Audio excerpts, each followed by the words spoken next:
अस्सलाम वालेकुम grade 9 students, review exercise 11 करने जा रहे हैं। अभी हमने इसका जो पहला लेक्चर देखा था उसमें हमने इसका क्वेश्चन नंबर 3 किया था और पैरेललोग्राम को डिफाइन किया था, उसकी प्रॉपर्टी देखी थी और 11.1 का एक क्वेश्चन किया था। अब हम रिव्यू एक्सरसाइज के क्वेश्चन नंबर 4, 5, 6 करने जा रहे हैं। तो लेट स्टार्ट, स्लाइड पे चलते हैं सीधे। क्वेश्चन नंबर 4 ये आ गया आपकी स्क्रीन पर। Find the values of unknown. एक पैरेललोग्राम दिया है और उसमें फाइंड करनी है अननोन वैल्यूज़। यानी ये देखें, ये एंगल दिया हुआ है 55, ये वाला एंगल दिया हुआ है 11x और ये वाला एंगल दिया हुआ है 5m+10। तो वही प्रॉपर्टीज़ को हम यूज़ करेंगे। सबसे पहले हम लिखेंगे कि ओपोजिट एंगल्स कौन से देखें, 11x और ये 55 ओपोजिट कॉन्ग्रुएंट एंगल्स होते हैं। तो हम लिखेंगे being opposite congruent angles 11x is equal to 55। अब यहाँ पे 11 इधर मल्टीप्लाई और इधर आके डिवाइड कर दें। सो x इज इक्वल टू 55/11 यानी 5 डिग्री आ जाएगा। अब हमारे पास x की वैल्यू आ गई है। अब हम आगे एंगल निकालेंगे। अब वही दूसरी कंडीशन कि एडजेसेंट एंगल्स जो हैं वो सप्लीमेंट्री होते हैं। तो ये एंगल 55 दिया हुआ है और ये 5m+10, इन दोनों को ऐड करके 180 के इक्वल पुट कर देते हैं। So 55 degree plus 5m+10 degree is equal to 180 degree. क्यों? क्योंकि सप्लीमेंट्री एंगल्स हैं कि एक ही एडजेसेंट लाइन पे एडजेसेंट एंगल्स हमेशा सप्लीमेंट्री होते हैं। अब 55 + 10 किया तो आ गया 65। So 65 degree plus 5m is equal to 180 degree. अब ये 65 इधर आके माइनस हो जाएगा। So 5m is equal to 180 degree minus 65 यानी 115 डिग्री आ गया। अब ये 5 इधर मल्टीप्लाई हो रहा है, इधर आके डिवाइड कर दें। So m is equal to 115 divide by 5 which is equal to 23 degree. तो सबसे पहले हमने x की वैल्यू निकाल ली, यहाँ से फिर हमने x के बाद यहाँ से m की वैल्यू निकाल ली। तो इसमें हमें यही बताना था कि x और m की वैल्यू क्या है। Next question number 5। अभी क्वेश्चन नंबर 5 आपके सामने है कि एक पैरेललोग्राम दिया हुआ है LMNP, यानी L, M, N और P। इसकी साइड्स दी हुई हैं। LP की वैल्यू दी हुई है 4m+n और इसकी ऑपोजिट साइड है, इस पर वैल्यू लिखी हुई है 10। इसी तरह जो LM की वैल्यू है वो लिखी हुई है 8m-4n और इसकी ऑपोजिट साइड पे लिखा हुआ है 8। अब हमें LM और N की वैल्यू फाइंड करनी है। इसका मतलब है अब हमें एंगल्स नहीं, इसकी साइड्स की वाली प्रॉपर्टी को यूज़ करना है। तो कैसे करेंगे?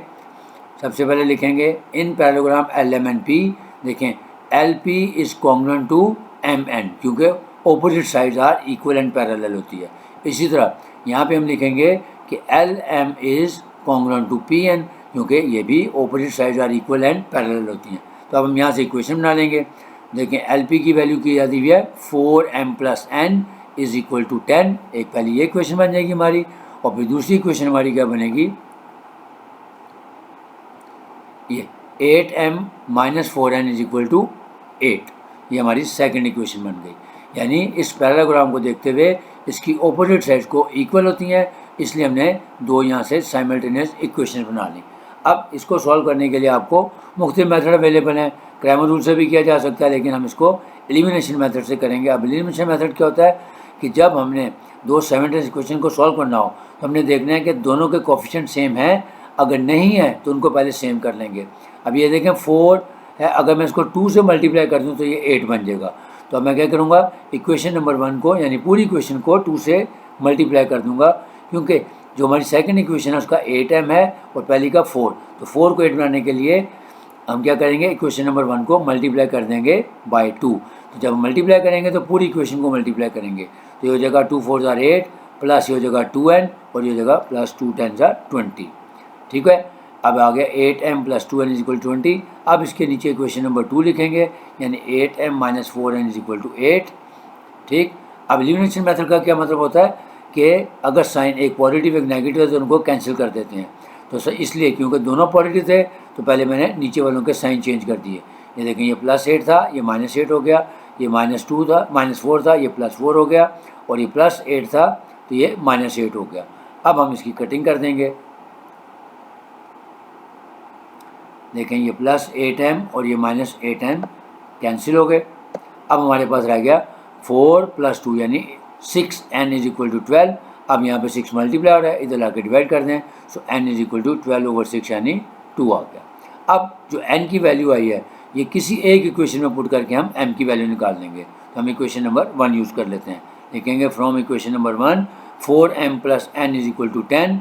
तो अब हम n की जगह क्या पुट कर देंगे 2। तो देखिए 4m + 2 = 10 आ गया। अब ये 2 यहाँ पे ऐड हो रहा है, उधर ले जाएँ, उधर जाके माइनस हो जाएगा। So 4m = 10 - 2 which is equal to 8। अब यहाँ पे ये 4 जो इधर मल्टीप्लाई हो रहा है तो इधर आके डिवाइड हो जाएगा। सो m = 8/4 यानी आंसर आ जाएगा हमारे पास 2। 4 के टेबल से कटिंग कर दें, 4 × 1 = 4 और ऊपर आ जाएगा 4 × 2 = 8। ठीक हो गया। इस तरह ऊपर भी कर सकते हैं हम, 6 × 1 = 6 और ऊपर 6 × 2 = 12। तो इस सूरत में n की वैल्यू भी 2 आ गई और n की वैल्यू भी 2 आ गई। अब लास्ट क्वेश्चन अब जो क्वेश्चन नंबर 6 है वो इसी डायग्राम से बनाना है कि उसमें कहा गया है कि अगर ऑपोजिट एंगल्स का सम जो है वो 110 है। देखें 55 है और ये भी 55 है, तो इनका सम 110 है। तो उस क्वेश्चन नंबर 6 में कहा है if sum of 2 angles of a parallelogram LMNP is 110। ये देखें 110 है, तो बाकी एंगल्स फाइंड करें। तो सिंपल है कि उसी क्वेश्चन की कंटिन्यूशन में चलेंगे। तो मैंने डायग्राम वही वाली यूज़ की है। तो देखें L + M दोनों एंगल जो हैं वो 180 डिग्री होंगे क्योंकि सप्लीमेंट्री एंगल है। L + M कर दिया, जो हमने अभी सीखा है कि एक ही लाइन पे बनने वाले एंगल सप्लीमेंट्री होते हैं। So angle L + M = 180 degree और एंगल L की वैल्यू दी हुई है 55। यहाँ पे L की जगह 55 आ गया। अब ये 55 इधर मल्टीप्लाई ऐड हो रहा है तो उधर जाके माइनस हो जाएगा।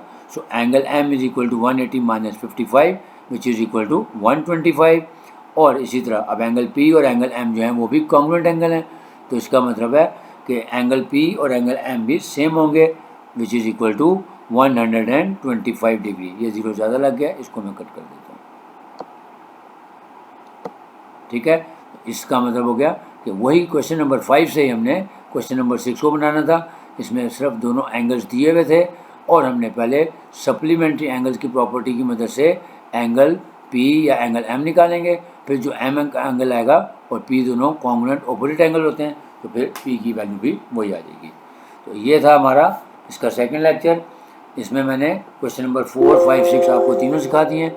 उम्मीद है आप लोगों को समझ आया होगा क्योंकि बहुत आसान चैप्टर था। लेकिन कैसे, अगर आपकी प्रॉपर्टीज़ का आपको पैरेललोग्राम की प्रॉपर्टीज़ आती हों तो उन्हीं प्रॉपर्टीज़ की मदद से हमने पूरी रिव्यू एक्सरसाइज के सारे क्वेश्चन सॉल्व किए और एक आपको क्वेश्चन 11.1 से भी करवाया था।